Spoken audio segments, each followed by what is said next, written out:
Yung pagmamahal is can be intimate kung married ka na. Ano ba yung pagmamahal as a couple? Yung pagmamahal na pag-uusapan natin as buhay mag-asawa. So yun. Yung pagmamahal na nauunawaan ko na meron kami ng asawa ko is hindi ako makakatulog ng isang gabi na hindi ko naaamoy ang hininga niya.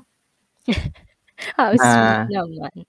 Hindi ko kayang mapikit ang mata ko at maghilik. Yun yung sinasabi na wala siya sa katabi ko kasi never kaming natulog na magkahiwalay. Hindi siya naunang natulog at nanonood ako ng TV or nagla-laptop ako, hindi. Alam mo ba kahapon and before yesterday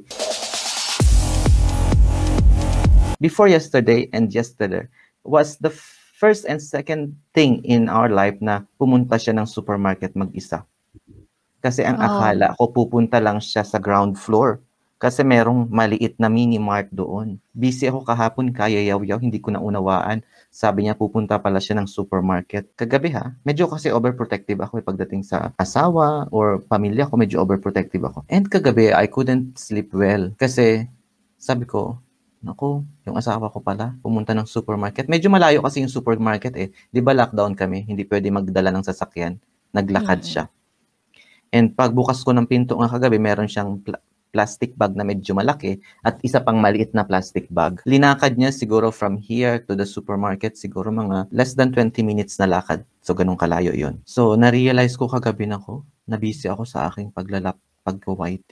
Hindi ko naunawaan. Oo, nag-guilty ako. Sinabi niya rin kasi sa akin habang nanonood kami ng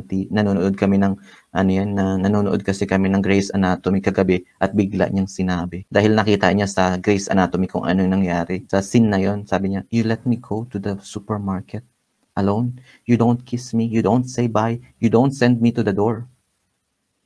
Ouch. Kasi every time napupunta lang yan sa baba, ikikiss ko siya, ihahag ko siya, and sabihin ko sa kanya, take care, okay? Pay attention with the people, pay attention with the stair or elevator, pay attention.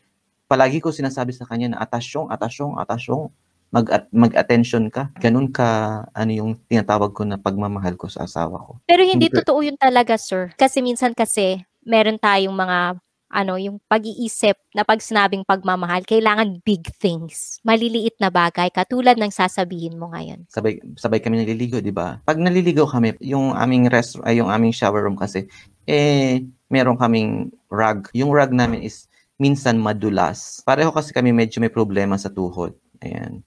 Ayoko mauuna siyang pumapasok sa bathtub kasi baka madulas siya. Gusto ko palaging mauuna akong pumapasok sa bathtub. Ikaw na lang madulas muna, ganun. Oo, yun. Yung naliligo kami na hinihiluran ko siya, na hindi ko kayang maligo na hindi kami sabay. Minsan kailangan namin maligo na hindi kami sabay, pero parang hindi kompleto yung araw ko na naligo siya mag-isa. Naligo ako na mag-isa. Tatawagin ko pa rin siya minsan, hiluran mo ako sa likod. Kasi hindi kompleto yung shower ko kapag hindi mo ako hiniluran sa likod. So yun na nga guys, ibig sabihin, maghiluran daw kayo sa likod. Pero hindi, totoo yan bilang babae, di ba? Bilang babae, guys. Hindi naman kasi lahat. Minsan kasi ito yung isa sa mga dahilan kung bakit minsan kayong mga lalaki, hindi nyo kami maintindihan. Naiintindihan ko yung part ninyong mga lalaki na ang hirap namin ispilingin. Pero minsan kasi, kailangan nyo rin intindihin na minsan ang babae, depende sa babae siguro, pero yung mga mabubuting taong babae, maliit na bagay lang ang gusto namin. Sa totoo lang. Yung maliliit na bagay na sinasabi ni Sir Galaan na paglalabas, kiss. Napakaliit na bagay na hindi naman kailangan ng halaga. Yung tatanungin nyo lang yung mga asawa nyo o girlfriend nyo, kumusta ang araw mo? Napakalaking bagay niyan. So, yun yung mga isa sa mga dahilan na dapat maintindihan rin ng mga kalalakihan na hindi lahat ng bagay kailangan malaki. Yung mga small details na sabi ng asawa ko, alam mo ba, ang rate ng mga babae na pinapatay sa Turkey ng mga asawa nila is marami. Alam nyo ba yung may sikat dito na building na nakasabit lahat ng mga sapatos ng mga babae na pinatay ng kanilang mga asawa or boyfriend? Alam nyo ba yung kwentong yon? Sabi niya, sana lahat ng Pilipino kagaya mo at sasabihin ko sa lahat ng mga babae dito, meron ditong TV series, Changing Life. Totoong buhay yun ini-interview nila yung tao. Isa dun sa mga tao nandun is, konti lang yung Pilipino na lalaki na napangasawa ng Turkish na babae. karamihan, Turkish na lalaki, maraming ang asawa ay Pilipino. Marami dito. Alam niyo ba? Last year, ako lang yung Pilipinong lalaki na nakapag-asawa ng Turkish na babae. Sa record nila. Paano namin nalaman? Ikaw na. Sa record nila nakalagay. Paano namin nalaman yung production team nung Changing Life is kinontak kami. Kasi meron silang gustong i-cover na Pilipina na nakapangasawa ng lalaki na taga rito. And gusto nilang idagdag doon sa story. So, sabi ng asawa ko, hindi magandang ideya yan. Pero alam nyo ba, I feel so proud of myself. Hindi dahil na ang asawa ko is taga rito. I feel so proud kasi hindi ako huminto dun sa punto na kailangan kong tumalon sa 8th floor ng tenement building. Sa 8th floor doon, yun yung pinaka-open air terrace. Tumayo ako doon at gusto ko na rin tumalon. Way back 2001. Ang hirap ng buhay, guys. Ang hirap ng buhay ni Pinoy Galaan. Sobrang dami kong pinagdaanan. Yung fate na hinahawakan ko is muntik ko nang bitawan. Pero na-realize ko yung kahit gaano kahirap yung buhay, nakita ako naman sa sarili ko na yung mga kamag-anak ko, pinapatiri nila ako dito. Kasi sa baba, yung squatter na tinatawag. Yung squatter na sinasabi ko is yung nakatira sa karton. Sila nga, ang hirap ng buhay nila. Wala silang palikuran, walang ganun. Sabi ko, bakit ko gi-give up tong buhay na to? Doon nag-start yung ano ako ngayon. Nag-start doon yung tinatawag ko na new life. Before that, back. Ang hirap at ang minsan ayaw ko nang isipin at parang bangungot kung babalikan. Parang hindi ako magiging proud. Ilang beses na rin to na napag-usapan. Saka, kumbaga, lahat talaga dumadaan sa punto na gusto mo nang tapusin. Kahit nga ikaw pa yung pinakamayaman, ikaw yung pinakamaganda, pinakagwapo, lahat na nasa sayo, dadating sa punto, lalo na yung iba, makaka-relate, mga teenagers, yan yung mga time na talagang andyan yung tipong gusto mong tapusin na. Pero ang pinagkaiba lang talaga ng mga bagay na yan is meron talagang yung iba ayaw na, yung iba gagawin sa magandang, katulad mo sir, 'di ba? Imbis na gawin mo yung isang bagay na to na makakapag-down sa'yo, gagamitin mo siya bilang motivation para mas umangat ka pa sa buhay. Hindi naman halaga lahat ng tao merong ganong pag-iisip. So, kailangan mo talaga na yun yung kailangan mga i-share sa ibang tao. Bihira ako nagbibigay ng details sa personal life ko. Yung naging buhay ko earlier 2020, pabalik.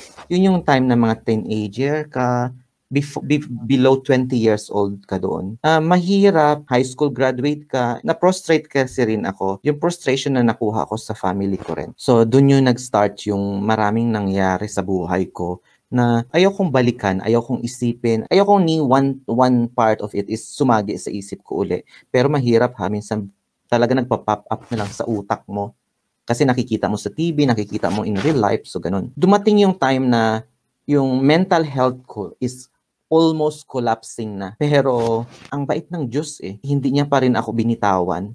Binigyan niya pa rin ako ng konting bright side of life. Konting-konti lang guys, konti.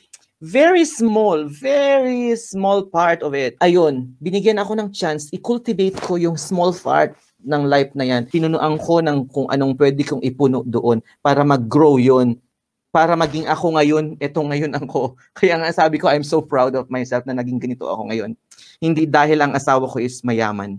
Hindi dahil ang asawa ko is ibang lahi. Dahil sa tindi ng hirap na pinagdaanan ko sa buhay, na almost kitiling ko na yung buhay ko, merong isang part sa life ko na binigyan ako ng chance ng Diyos na makita ko yung isang bright side. Hindi lahat mapangit, hindi lahat mahirap, hindi merong konti dyan, konti. Punuan mo para lumago. Saka one thing pa kasi dyan, ang napapansin ko lang din, hindi lahat ng tao kayang mag-isip ng tama. So sa mga nanay dyan, sa mga tatay dyan, sa may mga anak, lagi po nating isipin, o yung mga teenager dyan, ang mind natin, sa totoo lang, kung hindi pa tayo 25 years old, hindi pa fully processed ang mind ninyo. So kung meron kayong kaibigan, pinsan, o anak na wala pa sa 25 years old, lagi niyong gabayan. Kasi hindi pa fully mentally processed ng mind para alamin kung ano ang tama at mali. At hindi lahat ng tao, katulad ng Ikaw, Sir Galaan, medyo meron kang strong will para tingnan yung mga maliliit na bagay na ganun. Kasi minsan sa buhay, kailangan mo talaga ng hirap para kita yung ibang perspective ng maganda.